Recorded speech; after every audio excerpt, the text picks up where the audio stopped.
ಓಂ ಶ್ರೀ ಗುರುಭ್ಯೋ ನಮಃ. ವಾಗರ್ತವೀವ ಸಂಪೃಕ್ತೋ ವಾಗರ್ತ ಪ್ರತಿಪತ್ತಯೇ ಜಗತಃ ಪಿತರೋ ವಂದೇ ಪಾರ್ವತಿ ಪರಮೇಶ್ವರ. ವೀಕ್ಷಕರೇ, ನನ್ನ ಹೆಸರು ವಿಜಯೇಂದ್ರ ಕುಮಾರ್ ಅಂತ.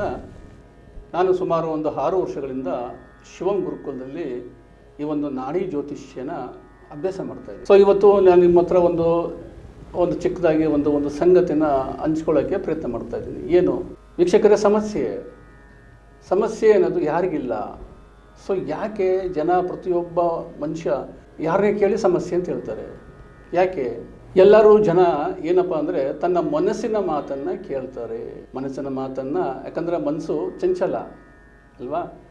ಏನೋ ನಿಮ್ಮ ಈಗ ಮನಸ್ಸು ಮಾತನ್ನು ನೀವು ಕೇಳ್ತೀರಾ, ಆ ಮನಸ್ಸು ಹೇಳುತ್ತೆ ಏನೋ ಒಂದು ವ್ಯಾಪಾರ ಮಾಡೋಣ ಅಥವಾ ಮತ್ತೊಂದು ಮಾಡೋಣ ಏನೋ ಹೇಳುತ್ತೆ.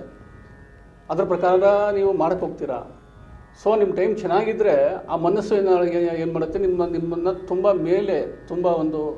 ಮೇಲೆಗಡೆ ಹೋಗಿ ನಿಮ್ಮನ್ನು ನಿಲ್ಲಿಸುತ್ತೆ. ಅಕಸ್ಮಾತ್ ಏನೋ ನಿಮ್ಮದು ಬ್ಯಾಡ್ ಟೈಮ್ ಆಗಿದ್ದರೆ ಅದೇ ಮನಸ್ಸು ನಿಮ್ಮನ್ನ ಕೆಳಗಡೆ ತಳ್ಳಿಬಿಡುತ್ತೆ ಅಲ್ವಾ? ಯಾಕಂದರೆ ನಿಮ್ಮ ಟೈಮ್ ಮೇಲೆ ಡಿಪೆಂಡ್ ಆಗುತ್ತೆ.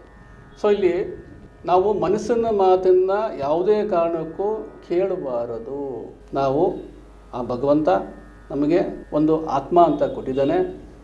ಸೊ ಯಾವಾಗ ಆ ಆತ್ಮ ಮತ್ತು ಮನಸ್ಸು ಮತ್ತು ದೇಹ ಒಂದೇ ಟ್ರ್ಯಾಕಲ್ಲಿ ಯಾವಾಗ ಹೋಗುತ್ತೆ, ಯಾಕಂದರೆ ಆ ಆತ್ಮಕ್ಕೆ ಒಂದು ಉದ್ದೇಶ ಇರುತ್ತೆ. ಆ ಆತ್ಮದ ಉದ್ದೇಶ ಏನು ಅಂತ ಆ ಜಾತಕದ ಮುಖಾಂತರ ತಿಳ್ಕೊಂಡು ನಾವು ಅದನ್ನು ನೆರವೇರಿಸಿದಾಗ ನಮಗೆ ಸಮಸ್ಯೆ ಅನ್ನೋದು ಕಾಡೋದಿಲ್ಲ. ಯಾಕಂದರೆ ಆತ್ಮದ ಉದ್ದೇಶ ಈಡೇರುತ್ತೆ. ಸೊ ನಮಗೆ ಸಮಸ್ಯೆ ಅನ್ನೋದು ಬರೋದಿಲ್ಲ. ದಯವಿಟ್ಟು ಎಲ್ಲರೂ ಜಾತಕನ ಪರಿಶೀಲನೆ ಮಾಡಿಸ್ಬಿಟ್ಟು ಮನಸ್ಸಿನ ಮಾತು ಕೇಳದೆ ಪರಮಾತ್ಮ ನಿಮಗೆ ಏನು ಕೆಲಸ ಮಾಡೋಕ್ಕೆ ಹೇಳಿದ್ದಾನೆ ಆ ಕೆಲಸ ಮಾಡಿ. ಅಂದರೆ ಆತ್ಮದ ಉದ್ದೇಶ ಅದನ್ನ ಈಡೇರಿಸಿದ್ರೆ ಇಲ್ಲಿ ಸಮಸ್ಯೆ ಅನ್ನೋದು ಯಾರಿಗೂ ಇರೋದಿಲ್ಲ ಅನ್ನೋದು ನನ್ನ ಒಂದು ಭಾವನೆ. ಓಂ ಗುರುಭ್ಯೋ ನಮಃ.